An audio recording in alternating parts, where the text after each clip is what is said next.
และก็ที่ผู้ประสานงานคือท่านจัสซัวกูเปอร์ได้เดินทางไปเคลื่อนไหวอยู่ที่ประเทศออสเตรเลียและนิวซีแลนด์ซึ่งว่าบรรดาท่านพ่อแม่พี่น้องเราก็จะได้ติดตามข่าวหลายภาคส่วนเป็นประจำพวกข้าพเจ้าก็หากลับมานี่นอกก็เศร้าเหือเศร้าแหงและก็แม่นได้มาออกข่าวก็รู้สึกภูมิใจที่ว่าเห็นบรรดาท่านพ่อแม่พี่น้องเราหลายผู้หลายคนก็แจ้งให้ทราบว่าได้ติดตามข่าวตลอดเทิงยังได้ก็ตามพวกเราก็อยากมาสรุปว่าการไปเคลื่อนไหวอยู่ที่ประเทศออสเตรเลียและนิวซีแลนด์นี้พวกเราตีราคาว่าแม่นได้รับผลสำเร็จเกินคาดหมายพวกเราได้มีการเคลื่อนไหวใน2ภาคคือภาคสากลและภาคฝ่ายลาวเฮาสำหรับภาคสากลนี่พวกเราได้เดินทางไปที่นครหลวงแคนเบราอันสำคัญที่สุดแม่นได้เข้าพบเจ้าหน้าที่กระทรวงการต่างประเทศของประเทศออสเตรเลียได้เข้าพบเจ้าหน้าที่ของห้องการนายกรัฐมนตรีของประเทศออสเตรเลียซึ่งเพื่อนได้มีการต้อนรับพวกเราอย่างเป็นทางการได้เข้าพบสถาบันนักกฎหมายออสเตรเลียซึ่งพวกเพิ่นก็ได้ต้อนรับพวกเราอย่างเป็นทางการข้าพเจ้าก็ได้เอารูปนี้มาเนาะก็จะใส่ให้พ่อแม่พี่น้องเฮาเบิ่งรูปกับบ่ได้เกี่ยมมาหลายแต่ว่าก็อยากใส่ให้เบิ่งคือรูปที่ใส่คือนี่แม่นพวกท่านจะเห็นอันนี้แม่นอยู่ต่อหน้าห้องการสถาบันนักกฎหมายของออสเตรเลียที่ว่าข้าพเจ้าก็อยากมาเน้นหนักเรื่องนี้เนาะรูปนิสัยให้เห็นก็เพราะว่าพวกเพิ่นหั่นเป็นผู้เสนอถ่ายรูปกับพวกเฮาเนาะอันนี้ก็เป็นเรื่องใหม่ผ่านมานี่คันไปใส่แม่นส่วนหลายแม่นเฮาเสนอแต่ว่าอันนี้แม่นพวกเพิ่นขอถ่ายรูปนำพวกเฮาก็เป็นหน้าภาคภูมิใจก็พวกเพิ่นนี่เนาะผู้นี้เนาะเป็นผู้สำคัญที่สุดนักกฎหมายระดับประเทศออสเตรเลียที่มีทีมงานของเพิ่น60คน60กว่าคนเนาะอันนี้เดี๋ยวนี้กับคณะพวกเราที่จะเดินทางไปครั้งนี้นอกจากข้าพเจ้าท่านวันลังขับสุขอยู่เบื้องหลังก็มีท่านจัสซัวกูเปอร์ท่านมาร์กุสวิเซอร์และท่านกิแก้วท่านแพงข้าพเจ้ากับนามสกุลบรรจดไว้เนาะแล้วก็ยังมีท่านกาดดิษวงศ์และยาปาปิ้นคำข้าพเจ้าท่านบัลลังอาจจะจำนามสกุลของคณะพวกเราที่เพิ่นไปร่วมนำเนาะถึงยังไงก็ตามข้าพเจ้าก็ขอมาสรุปย่อๆว่านอกจากที่ได้เข้าพบสถาบันนักกฎหมายแล้วพวกเราก็ยังได้มีโอกาสเข้าพบผู้อำนวยการขององค์การบ่ขึ้นกับรัฐบาลในเขตอาซีแปซิฟิกที่หอสภาของประเทศออสเตรเลียและก็ผู้อำนวยการของอาเซียแปซิฟิกฟอรัมองค์การ NGO ใหญ่อยู่ที่ซิดนีย์ครั้งวันที่17อันนั้นสรุปรวมแล้วในภาคการพบปะทางเวทีสากลนี้แม่นข่าวใหม่ที่ข้าพเจ้าอยากมาย้ำให้พ่อแม่พี่น้องเราทราบว่าการเข้าพบทางการของออสเตรเลียนี่พวกเพิ่นสนใจหรือเพิ่นเอาใจใส่นอกจากปัญหาละเมิดสิทธิมนุษย์แล้วเนาะพวกเราที่ว่าได้เอาเรื่องครอบครัวพี่น้องเราที่บ้านห้วยซอยจำนวน107คนได้เอาไปแจ้งให้เพิ่นกับบอนแล้วเนาะและปัญหาลูกหลานเรา3คนที่ถูกจับลูกหลานเราที่เป็นคนงานอยู่ไทยกลับมาลาวถูกจับในเดือน5 2010ผ่านมาพวกเราก็เอารูปไปให้มอบให้เพิ่นเนาะพวกเพิ่นก็ภูมิใจหลายและสิ่งที่เพิ่นบ่ฮู้หันแม่นว่าดำรัก327เนาะพวกเพิ่นบ่ฮู้ภายหลังที่ได้ยินเฮากล่าวนี่พวกเพิ่นก็จริงจังอยากได้ข้อมูลข้าพเจ้าก็ได้ส่งไปให้เพิ่นภายหลังที่ไปพบเนาะแล้วสำคัญที่สุดแม่นเพิ่นได้มาย้ำถึงปัญหาที่เวียดนามของเรานี่พวกเพิ่นก็สนใจขึ้นมาเนาะอันนี้ท่านกาดิษวงศ์จะมีข้อมูลที่มาเพิ่มเนาะคำเห็นของทางกระทรวงต่างประเทศของประเทศออสเตรเลียเพิ่นได้กล่าวท่านประธานเจ้าจะขอเพิ่มในบทสำหรับรอคำส่วนภาคส่วนหนึ่งที่สำคัญที่สุดที่ท่านผู้ชมทางบ้านของเราควรจะรู้จักกันแม่นรอคำส่วนนี้ดังที่ท่านประธานได้อธิบายไปเห็นแม่นสมาคมของนักกฎหมายที่เฮ็ดเวียกโดยเฉพาะเกี่ยวกับเรื่อง human right พวกดังกล่าวเนี่ยนะทนายความดังกล่าวนี่เป็นทนายความที่มีชื่อเสียงโด่งดังของประเทศออสเตรเลียและในทั่วโลกในฟิลของการรับผิดชอบของเขาเจ้าเกี่ยวกับเรื่องสิทธิมนุษย์พวกดังกล่าวนี่เขาเจ้ามีออฟฟิศอะไรได้อยู่เวียดนามเพิ่นได้อธิบายให้พวกเขาว่าหลังจากที่ว่าเวียดนามมีการจับกลุ่มเรื่องโซเชียลมีเดียเรื่องการต่อสู้พวก defender human right defender หรือพวกที่เดินขบวนอย่างต่างๆเวลาได้ถูกการจับกลุ่ม พวกทนายความดังกล่าวเนี่ยได้รับข่าวเวลาได้รับข่าวแล้วเขาเจ้าจะเข้าไปเลยเข้าไปติดตามแล้วกับพัวพันกับถึงกับเจ้าหน้าที่ของเวียดนามว่าการกรณีจับพวกเดินขบวนนี่พวกโซเชียลมีเดียพวกถือศาสนานี่เป็นในกรณีเด็ดพิษกรณีกฎหมายของเวียดนามมาตราใดข้าเจ้าเอาป่านนั้นผู้ใดเวลาข้าพเจ้าจื้อได้ตอนท่านประธานในโอลมกับข้าเจ้าบอกว่าเรื่องราวกันเส้นเดียวกันข้าพเจ้าเดี๋ยวข้าเจ้าเองมีความสนใจอยากจะ expand หมายก็ขยายการพัวพันของ human rights นี่อยู่ในเอเชียเนี่ยซึ่งถือว่าออสเตรเลียเป็นประเทศหนึ่งที่ให้การช่วยเหลือในเวียดนามในลาวในเขมรเช่นเดียวกันข้าเจ้าก็ต้องมีบทบาทเช่นเดียวกันอันนี้เป็นเรื่องสำคัญและอีกประการหนึ่งจะขอเพิ่มว่าอีกทุกๆ2 ปีรัฐบาลลาวและรัฐบาลออสเตรเลียมีการโอ้ล้มกันเกี่ยวกับเรื่องสัมพันธภาพการช่วยเหลือต่างๆจากออสเตรเลียแก่ลาวข้าเจ้าจะได้นำขึ้นมาแล้วพวกดังกล่าวนี่ข้าเจ้าก็รู้จักดังที่โคทานประธานคณะพัฒมิตรของเราได้เอานำเสนอข้อต่างๆที่พลาดต่างๆละเมิดสิทธิมนุษย์และข้อยุ่งยากต่างๆที่พันธมิตรของเราได้ยืนให้ข้าเจ้าก็ข้าเจ้าจะนำขึ้นไปเว้ากับรัฐบาลของออสเตรเลียได้ก่อนที่มีการโอ้ล้มกันไดอะล็อกกล่าวว่าจะเป็นเดือนเมษ2017ที่จะผ่านมาอันนี้ข้าพเจ้าอยากขออนุญาตเพิ่มเติมกับท่านประธานเชิญขอขอบใจนำท่านบัลลังก์เนาะก้าวมาถึงเรื่องที่ว่าทางรัฐบาลของประเทศออสเตรเลียเนาะก็คิดว่าอยากให้ท่านกาดยุทธวงศ์เพิ่นมีข้อเพิ่มเรื่องการเข้าพบทางการของประเทศออสเตรเลียเนาะทางการเพิ่นได้ยินบ่เนาะขอเชิญจ้ะสบายดีท่านประธานและท่านรองประธานและทุกคนสบายดีของพี่น้องและท่านผู้ฟังทั้งหลายข้าพเจ้าขอทางนายสมาชิกพันธมิตรในประเทศออสเตรเลียขอขอบใจคณะประธานที่ได้มาเยี่ยมยามออสเตรเลียการมาเยี่ยมยามได้นำผลดีมาให้พันธมิตรอย่างมากมายฉะนั้นข้าพเจ้าจึงขอให้พวกเขาสมาชิกทุกคนนั้นพากันสามัคคีกันเต็มนำเอาผลอันนี้มันให้มันได้ดีกว่าเก่าอีกการไปผลงานที่ได้ท่านดร.บุญธรได้กล่าวมาเวลาไปพบกระทรวงต่างประเทศเนาะแม่นเป็นความจริงและก็แม่นเป็นผลดีที่สุดแล้วไปกระทรวงต่างประเทศไปทุกบอนคือเพิ่นกล่าวเนาะข้าพเจ้านอกจากนั้นเพื่อ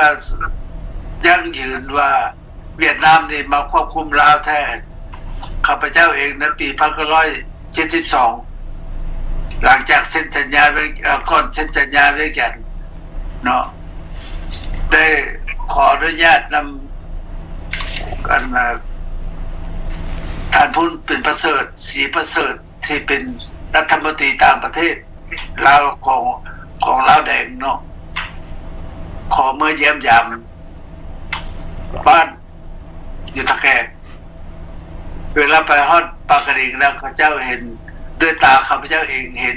ทหารแก้วประมาณ 200-300 คนอาวุธครบมือเต็มอยู่ปากกระดิ่งครับ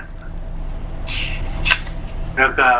เพื่อจะยืนว่าเป็นเวียดนามแท้เป็นกระเจ้าว่าความเวียดนามข้าพเจ้าเองก็เข้าใจความเวียดนามอีกแล้วก็ต่อไปการเดินทางไปฮอดหนองสองห้องก็เห็นอีกอันนี้ขอยั่งยืนว่าแก้วได้เข้ามาอยู่ในเราก่อนสัญญาเวียงจันทน์เนาะหลังจากสัญญาแล้วเวลาเจรจาสัญญามิตรสัญญาสันติภาพลาวไทยในปี1975อยู่กระทรวงต่างประเทศเนาะเวลานั้นข้าพเจ้าเป็นอุปทูตอยู่เมืองไทยและข้าพเจ้าได้ร่วมในเข้าในกองประชุมนั้นนำโดยท่านพูนศรีประเสริฐเนาะแล้วก็เวลาท่านใดนั้นประชุมแล้วท่านพูนศรีประเสริฐมาให้มื้อสุคนว่าเป็นยังจะบ่รักษาให้ดีว่าซั่นข้าพเจ้าบ่เข้าใจว่าเพิ่นว่าหยังแต่ที่จริงแล้วแม่นนายพลทหารไทยหั่น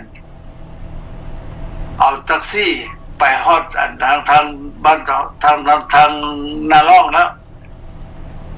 ทางนาล่องเป็นยังไงเจ้าจงไปก็เจ้าฮู้ว่ามันมีอันนั้นกองทหารหน่วยทหารอันนั้นรถถังเวียดนามไปประจำการนั้นและยังยืนได้ว่าอันนี้มันเพราะว่าพวกเวียดนี่ได้ยิงเรือนปกไทยล่มอยู่หัน ขออภัยท่านจะขอให้รัฐมาใส่ว่ากระทรวงการต่างประเทศของออสเตรเลียนี้ให้คำตอบยังเรื่องเวียดนามเข้าอาณาครอบครองลาวนี่นะมันได้ยินบ่นอทางการอันนี้ข้าพเจ้าว่าแต่ว่าเพื่อยั่งยืนว่าเวียดนามมันได้เข้ามาควบคุมลาวตั้งแต่ปีพักก่อนเซ็นสัญญาเวียงจันทร์อีกเนาะโอเคข้าพเจ้าก็ขอมาสรุปคืนเลยเนาะว่าการเคลื่อนไหวทางเวทีสากลกับทางการของประเทศออสเตรเลียและกับผู้อำนวยการ NGO นับทางสถาบันนักกฎหมายออสเตรเลียนี้เป็นภาพพจน์ใหม่สำหรับพวกเราขบวนการเคลื่อนไหวเพื่อประชาธิปไตยในลาวโดยเฉพาะสำหรับองค์การพันธมิตรเพื่อประชาธิปไตยในลาวพวกเราข้าพเจ้าเองบ่เคยคาดคิดว่าสำนักงานนายกจะให้การต้อนรับพวกเราเป็นทางการอันนี้เป็นเรื่องที่พิเศษเนี่ยเนาะที่ว่าเพิ่นก็มีความสนใจต่อสภาพการปัญหาของลาวเฮา2ท่านเพิ่นมาต้อนรับแล้วก็รับเอาข้อมูลกับปัญหาละเมิดสิทธิมนุษย์ปัญหาที่เวียดนามครอบครองลาวและเพิ่นก็ได้ชี้แจงถึงการที่ว่าทางรัฐบาลออสเตรเลียในการแก้ไขปัญหาของลาวนี่เพิ่นก็ชี้แจงว่าแม่ทางกระทรวงการต่างประเทศของออสเตรเลียนั่นแหละจะเป็นผู้ไกล่เกลี่ยที่ท่านบัลลังก์กล่าวไปสำหรับการไกล่เกลี่ยของรัฐบาล2ประเทศเรื่องปัญหาสิทธิมนุษย์ทุกๆ2ปีซึ่งว่าจะจัดขึ้นอยู่ในเดือน5ปีนี้มีพวกเราก็มีความหวังว่าบ่หลายก็น้อยทางการลาวจะต้องคือผลักดันเนาะซึ่งว่าในการเคลื่อนไหวของพวกเรามาบวกใส่บทรายงานพวกเราที่ยื่นให้องค์การบ่ขึ้นกับรัฐบาลเนาะโดยแม่นผู้อำนวยการเพิ่นมาร่วมนี้จะเป็นข่าวดังในเวทีการเคลื่อนไหวเพื่อสิทธิมนุษย์ในของเขตอาซีแปซิฟิกเนาะจะเป็นเรื่องดังขึ้นเพราะว่าอยู่ในองค์การบ่ขึ้นกับรัฐบาลหั่นผู้ที่เพิ่นมาต้อนรับพวกเรานี่อยู่ในนั้นมี300กว่าองค์การแล้วพวกเพิ่นก็ยังมีนักข่าวเนาะที่ว่าคันข่าวอย่างส่งไปเรื่องปัญหาสิทธิมนุษย์นี่มันก็ดังกันไปเบิดโดยเฉพาะปัญหา107ครอบครัวอยู่ในบ้านห้วยซอยหั่นเนาะพวกเฮาก็ภายหลังพบปะแล้วก็ได้ส่งวิดีโอไปให้เพิ่นที่มาแปลจากภาษาลาวเป็นภาษาอังกฤษอันนี้ก็แม่นสรุปรวมแล้วแม่นการเคลื่อนไหวซุนี้นี่จะเฮ็ดให้ทางการลาวจะถูกผลักดันจากสากลโดยเฉพาะทางการของออสเตรเลียในที่พวกเราได้เข้าพบนี้ข้าพเจ้าขอสรุปย่อๆนั้นแล้วสำหรับการเคลื่อนไหวของพวกเราทางฝ่ายลาวเฮานี่ก็แม่นว่ากองประชุมที่จัดขึ้นอยู่ที่ซิดนีย์ก็มีพ่อแม่พี่น้องลาวมาร่วม7-8 คนเนาะอันนี้ก็ถือว่าเป็นเรื่องที่น่าภาคภูมิใจเพราะว่ามีผู้สนใจเข้ามาร่วมประชุมภายหลังที่ได้ฟังบทรายงานการเคลื่อนไหวของพันธมิตรพวกเราแล้วการโซ่ทางปัญหาต่างๆได้การตอบพวกเพื่อนไปนอกจากนั้นก็ยังมีหลายท่านที่ว่ามีความตื่นโตขึ้นมาหลายเนาะข้าพเจ้าขอสรุปแนวนั้นเพิ่มอันนั้นอยู่ซิดนีย์และสำหรับอยู่ในนครเมลเบิร์นกับเป็นภาพพจน์ที่ข้าพเจ้าก็คือว่าน่าภาคภูมิใจที่สุดที่เห็นพ่อแม่พี่น้องลาวทางหญิงทางชายมาให้การต้อนรับอย่างอบอุ่นแล้วก็รายการแม่น 3-4 มื้อเรียนกันเลยเนาะมือทำอิฐต้อนรับแล้วก็มือต่อมาก็แม่นจัดกองประชุมการอยู่ที่บ้านยาปานวลเมาคำผิวและมือต่อมาก็แม่นการพิธีทำบาสีโดยครอบครัวท่านหนูก้นภากาสีภรรยาของเพิ่นกับพ่อแม่พี่น้องลาวในเขตออมแอมนับทางคณะและสมาชิกของการพันธมิตรเพื่อประชาธิปไตยท่านอยู่ที่นั่นพรรคของท่านก้อมอินทวงศ์ขออภัยท่านก้อมอินทวงศ์เนาะอ่านชื่อผิดเนาะท่านก้อมอินทวงศ์ขอบใจครอบครัวท่านก้อมอินทวงศ์ที่ว่าเพิ่นได้ทำเอาสถานที่เฮือนศาลและก็นักทำอาหารการกินน้ำในทั้งหมดแม่นครอบครัวเพิ่นแบกภาระจัดการบาสีต้อนรับคณะพวกเฮาเนาะแล้วก็มีพ่อแม่พี่น้องลาวที่ว่าเพิ่นไปร่วมบาสีผู้แขนให้พวกเฮา ก็ได้รับการช่วยเหลือจากการผูกแขนนี่จำนวน1,000 ปลายกว่าดอลลาร์เนาะอันนี้น่าภาคภูมิใจซึ่งปัจจัยในพวกเราก็สามารถเอามาช่วยค่าปิยนต์ของคณะพวกเราเนาะก็ถือว่าเป็นบุญเป็นคุณที่สุดแล้วก็นอกจากนั้นก็แม่นว่ามื้อต่อมาก็แม่นกองประชุมที่จัดขึ้นอยู่ที่ห้องประชุมใหญ่ก็มีพ่อแม่พี่น้องลาวมาร่วมจำนวนหลวงหลาย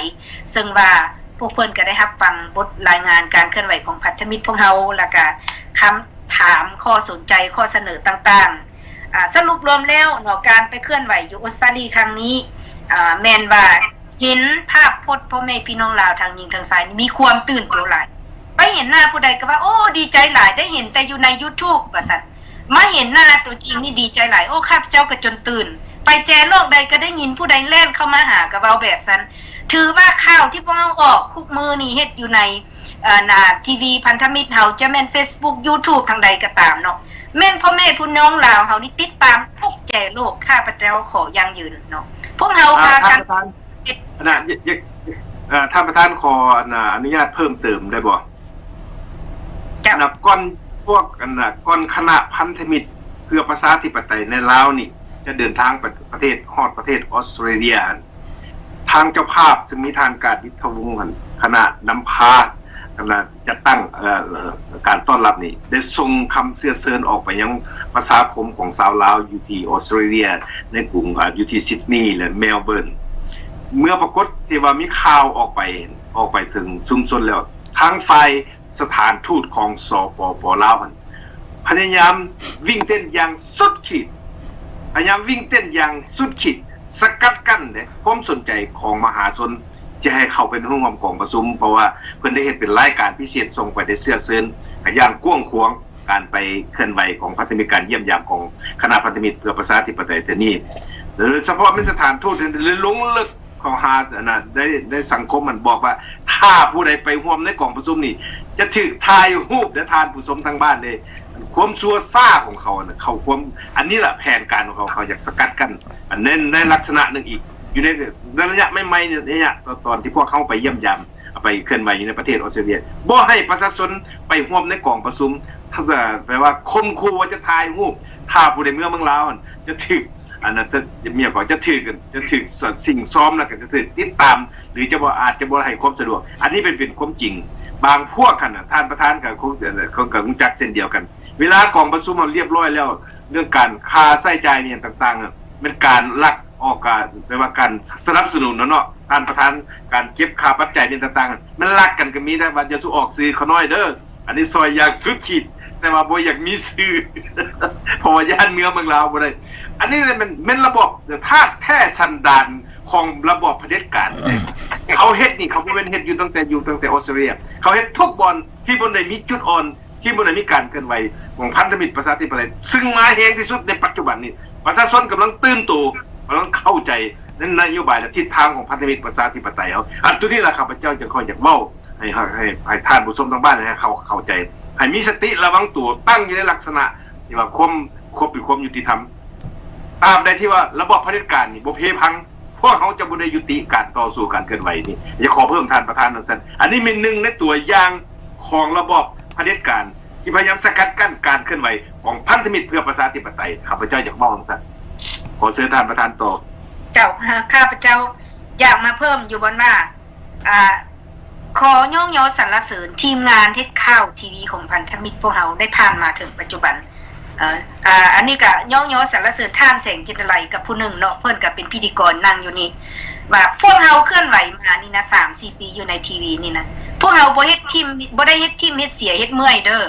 ข่าวพวกเรานี่พวกแม่พี่น้องหลับติดตามทุกแจโลกไปใส่แม่นพวกเพิ่นแล่นมาหาอันนี้ข้าพเจ้าอยากย้ำแล้วย้ำอีกพวกเราภูมิใจที่แม่พี่น้องลาวนี่สนใจได้ยินท่านวันหลังว่าประชาชนบางบ่อนโดยเฉพาะทางสตรีลาวเฮานี่เนาะว่าเช้าเบิ่งหนังไทยพุ่นมาเบิ่งข่าวพวกเฮาเป็นเรื่องใหญ่แม่นอันนี้เป็นความจริงเจ้าอันนี้เป็นความจริงเพราะว่าข้าพเจ้าหลังจากท่านประธานนั้นไปเดินทางต่อไปประเทศนิวซีแลนด์ข้าพเจ้าก็มีโอกาสได้เข้าพบพ่อกับชุมชนต่างๆของคนลาวไปเยี่ยมยามบ้านของผู้โดยเฉพาะเป็นผู้เฒ่าผู้แก่ที่อยู่บ้านอยู่ซองข้าเจ้าเทคโนโลยีของข้าเจ้าเบิ่ง YouTube เด้อส่วนหลายท่านแสงคิดอะไรข้าเจ้าเฮ็ดเลี้ยงหลายไปเลยข้าเจ้าคลิกแล้วข้าเจ้าเบิ่ง เขาเจ้าว่าเบิ่งอันนี้นะเบิ่งการเคลื่อนไหวของพันธมิตรข่าวของพันธมิตรนี่เราออก YouTube นี่ใครเจ้าติดใจหลายว่าซั่นบางคนเนาะบอกว่าเดี๋ยวนี้หนังไทยอันตะกี้ติดหนังไทยเดี๋ยวนี้บ่เบิ่งคนหนังไทยหนังละครไทยบ่เบิ่งเด้ มื้อใดบ่ได้เบิ่งดร.บุญทรแล้วแปลว่าคือแต่ว่ากินข้าวบ่แซ่บว่าจังซั่นอันนี้บ่แม่นทันซอยหอมแต่ปากตัวเองเด้ออันนี้เป็นความจริง นอน ไปเจ้าว่า บ่รับบ่จันใช่ไหม เข้าแม่นละแม่นเพิ่น นอนบ่รับอีกนะ เป็นความจริงนะ แม่นความจริงแล้วบ่เบิ่งแล้วหนังไทยซั่นเบิ่งดร.บุญทรเว้านี่มีสาระให้ความรู้ขึ้นฮอดบ้านขึ้นฮอดเมืองอีกเขาเจ้าเว้าจังซั่นเด้อันนี้เป็นสิ่งที่เฮาที่สำคัญหมายก็ทีวีของพอข่าวของพวกเขานี่นะที่เขาใส่ใจเงินไปนี่เขาสู้ซนมาในหลายปีมันได้มากได้ผลที่สุดได้มากได้ผลดีได้พอประชาชนลาวเข้าใจแล้วก็ตื่นตัวฮู้จักธาตุแท้ความชั่วร้ายของระบอบเผด็จการ เจ้าข้าพเจ้าก็อยากมาย้ำอีกเนาะมีประชาชนทางเมมเบิลเพิ่นก็สร้างความมหาทานแสงจินอะไรเนาะดีใจหลายเด้ออันน่ะก็ย่องยอสรรเสริญบ่มีผู้ใดวิจัยข่าวที่สามารถทนนะค่ะสิเว้าทนเฮ็ดได้หลายได้ดนแล้วก็เลิกซึ่งอันนี้ข้าพเจ้าเอาความเพิ่นมาเว้าต่อเนาะบางท่านดีใจหลายฝากเสื้อมาต้อนทานแสงอีกยังอยู่นำข้าพเจ้านี่แหละมื้อใดได้พอทานแสงก็สิได้ถือไปเนาะอันนี้ก็แม่นความดีใจประชาชนเนาะพวกเพิ่นใจพวกเพิ่นเข้าใจว่าพวกเฮาเฮ็ดเพื่อชาติพวกเฮาเสียสละบางท่านก็ถามว่าโอ้ยเฮ็ดทีวีมานี่มันหลายหมื่นหลายแสนมันได้หยังบ่ว่าซั่นข้าพเจ้าคือว่าผลงานที่เฮาเฮ็ดนี่นะเฮาเบิ่งบ่เห็นมันใหญ่เนาะมันใหญ่เพราะมันได้สร้างผลประโยชน์ให้ประชาชนลาวอยู่ในและนอกประเทศอย่างกว้างขวางอันนี้ข้าพเจ้าอยากมา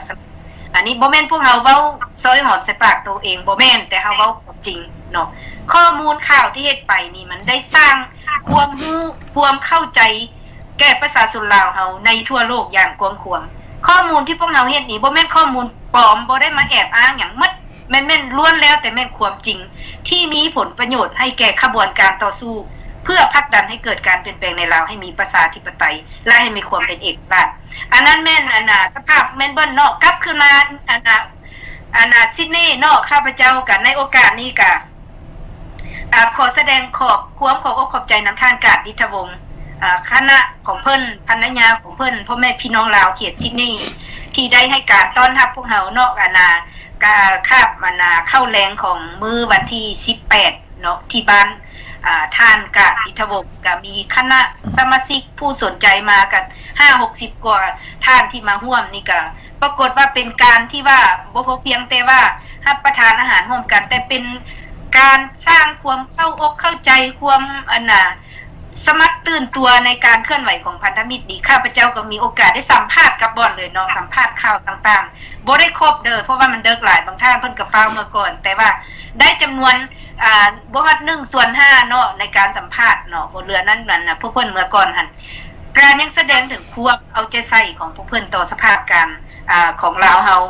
และพร้อมกันนั้นนอกจากครอบครัวท่านกาดและญาติพี่น้องแล้วในโอกาสนี้ขอแสดงความขอบอกขอบใจนำท่านคำสุขล่อและภรรยาเพิ่นที่ให้การต้อนรับพวกเฮาเนาะมดครอบครัวเพิ่นพวกเฮาไปพักเสาอยู่หั่นบ้านเพิ่นกับบ้านเพิ่นกับกวงขวางอันนี้ก็เป็นนักต่อสู้ในโอกาสนี้ก็ขอแสดงความย่องยอสรรเสริญสำหรับซิดนีย์เนาะวันนี้มาทางแคนเบราเนาะประธานลืมนะทานเดชสีแสงรัฐอีกเด้เพิ่นเป็นหัวหน้าคอมมิตี้นั่นแม่นแล้วแม่นแล้ววันนี้ทางงานซิดนีย์ก็แม่นเรื่องสถานที่กองประชุมและการจัดตั้งการประชุมเนาะอันนี้ก็แม่นขอขอบอกเข้าใจนำท่านเดชสีแสงรัฐและคณะกรรมการทีมงานของเพิ่นที่ว่าได้มีการกัดเกียมจัดกองประชุมและให้การต้อนรับพวกเฮากองประชุมหันบ่เพียงแต่นั่งประชุมได้รับประทานอาหารเที่ยงอย่างอิ่มหนำสำราญ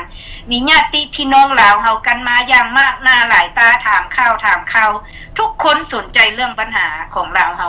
อยู่นี่ก็มีหลายคนที่ทางสตรีโดยเฉพาะเนาะเล่นมาหาป้าใหญ่เด้เนี่ยป้าใหญ่เฮาเด้เนี่ยป้าใหญ่เฮาเด้เพิ่นไปประชุมนำเฮาอยู่แคนเบราเมื่อยไปได้ก็ยังไปปัญญาป้าใหญ่เฮาน่ะเจ้าแม่นแล้วยังป้าปินคำเนาะอันนี้ก็น่าสรรเสริญได้เพิ่นนี่เนาะอายุอาวุโสแต่ว่าน้ำใจฮักชาติของเพิ่นนี่สูงส่งที่ข้าพเจ้านี่โอ้บูชาความอดทนความเสียสละของเพิ่นสมัยเพิ่นยังหนุ่มนี่เพิ่นก็แล่นเรียกหันบ่แม่นน้อยๆแม่นบ่ได้ยินข่าวนี่ ในการเฮ็ดธรรมนูญไปเฮ็ด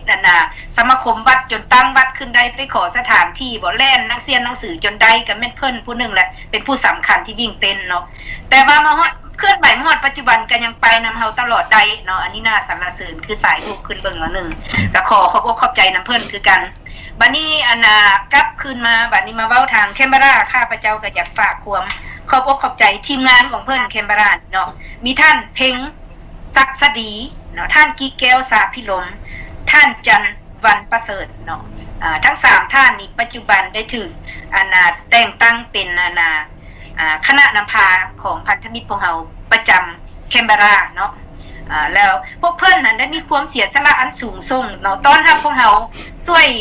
ค่าพักเซาค่ากินอยู่ทั้งหมดของคณะพวกเรานี่แม่นความเสียสละอันสูงส่งพวกข้าพเจ้านี่ก็ขอแสดงความรู้บุญคุณและขอบอกขอบใจพวกเพิ่นไปใส่ก็มีผู้ต้อนรับเลี้ยงดูพวกเราอย่างอบอุ่นอันนี้แม่นแสดงถึงว่าพวกเพิ่นนั้นย้อนมีความรักชาติเนาะมีความจริงใจจริงจังต่อการต่อสู้จังนั้นจึงพวกเพิ่นจึงเสียสละอันนี้พวกเราเข้าใจนั้นเนาะในการที่ไปเคลื่อนไหวแล้วก็ไปร่วมพบปะกับทางสากลพวกเพิ่นก็แม่นไปนำกันเนาะไปสภาพในการเคลื่อนไหวกับข้าพเจ้าได้สรุปไปเนาะบัดนี้มาทางแม่นเบิ้ลนี่ก็หลายท่านที่เพิ่นได้ให้การต้อนรับเนาะข้าพเจ้าก็แสดงความขอบอกขอบใจนำท่านคำแพ้วรัฐมณีและภรรยาของเพิ่นญาเอื้อยรัศมีอินทวงศ์ทีมงานพวกเพิ่นก็ยังมีท่านเขียนสมฤทธิ์ญาป้าคำใสพงสวรรค์ญาแม่เพ็งพันธ์ศักดิ์ประเสริฐท่านก้อมอินทวงศ์ท่านหนูก้อนภักกาสีท่านเน่นเพรสเนาะทีมงานของพวกเพิ่นที่ว่าทางมีการจัดตั้งการประชุมการต้อนรับแล้วก็ที่ว่าให้ความอบอุ่นแก่พวกเฮานอกจากนั้นก็ยังแม่นครอบครัวของยาป้านวลเมาคำผิวเนาะอันนี้ข้าพเจ้ามีความภาคภูมิใจที่สุดได้พบกับเพิ่นนี้เนาะขอห้องเพิ่นเป็นแม่เพิ่นก็ห้ามเฮาเป็นลูกเลยข้าพเจ้าก็เลยได้แม่อยู่กับบ่อนเลยภูมิใจหลายอันนี้ขอเว้าสู่พ่อแม่พี่น้องเฮาฟังเนาะยาป้าผู้นี้ข้าพเจ้านี่โอ้ขอสรรเสริญเพิ่นเด้อสามีของเพิ่นเสียชีวิตไปแล้วแต่ว่าน้ำใจเพิ่นยังมีความรักษาเนาะสามีเพิ่นก็เป็นนักสืบต่อแล้วสืบต่อเพิ่นแล้วยังบ่แล้วอีกยังสามารถอบรมเอาลูกเต้ามาสืบต่อสู้นำกันอีกเนาะบริจาคแก่พันธมิตรพวกเราถึง$1,000ออสเตรเลียมอบให้มื้อนั้นนี่ทำการต้อนรับพวกเราจัดสถานที่ประชุมกับบ้านแล้วก็กับบ้านพักของเพิ่นแล้วยังจัดการเลี้ยงอาหารเพลมื้อนั้นเนาะก็เป็นความเสียสละอันสูงส่งของครอบครัวเพิ่นในโอกาสนี้พวกเราก็ขอแสดงความขอบอกขอบใจนำเพิ่นในโอกาสนี้ญาป้าผู้นี้นี่แม่นเพิ่นเบิ่งข่าวติดตามตลอดลูกหลานติดตั้งเบิ่งข่าวทางอินเทอร์เน็ตแม่นเพิ่นฮู้เบิดพวกเฮาเฮ็ดหยังเพิ่นสร้างความแต่อันเดียวเนาะว่าลูกหลานเอ้ยสืบต่อแล้วเด้อพวกเจ้านี่เฮ็ดถูกแล้วว่าซั่นบ่จำเป็นสิไปกล่าวเรื่องพวกอื่นมากล่าวหาหยังหมดบ่ต้องไปน้อยมกตกใจเพิ่นว่าพวกลูกหลานเฮ็ดถูกแล้วสืบต่อความดีของพวกลูกหลานเฮ็ดไปโลดเฮ็ดไปต่อโลดบ่มีหยังเสียหายเพิ่นสร้างความอันนี้ข้าพเจ้าก็อยากแจ้งให้พ่อแม่พี่น้องเฮาทราบเหมือนกันเนาะอันนี้ก็แม่นผู้อาวุโสผู้เพิ่นมีสายตาไกลเนาะขอเวลาเด้อฮอดโมงแล้วจะขอบอกนำเลยนี่โอเคท่านสวัสดิ์เพิ่นฟ้าวเนาะขออภัยคันในโอกาสนี้นี่คันสั้นกันพวกเฮาก็ขอให้เวลาท่านสวัสดิ์ก่อนเพิ่นจะออกไปสัมภาษณ์ข่าวนักข่าวฝรั่งเนาะขอเชิญท่านสวัสดิ์มีคำเห็นต่อพ่อแม่พี่น้องเฮาจะแม่นเรื่องการหมายออสเตรเลียบ่หรือว่าสภาพการของทีวีพันธมิตรพวกเฮาก็ขอเชิญท่านสวัสดิ์เจ้าก่อนอื่นก็ขอแสดงความรักแพทย์ท่านดร.และก็ขอแสดงความนับถือของประธานสมาชิกทุกท่านก็ขอเคารพบ่ได้ยินเสียงเด้อเงาแห้งเลย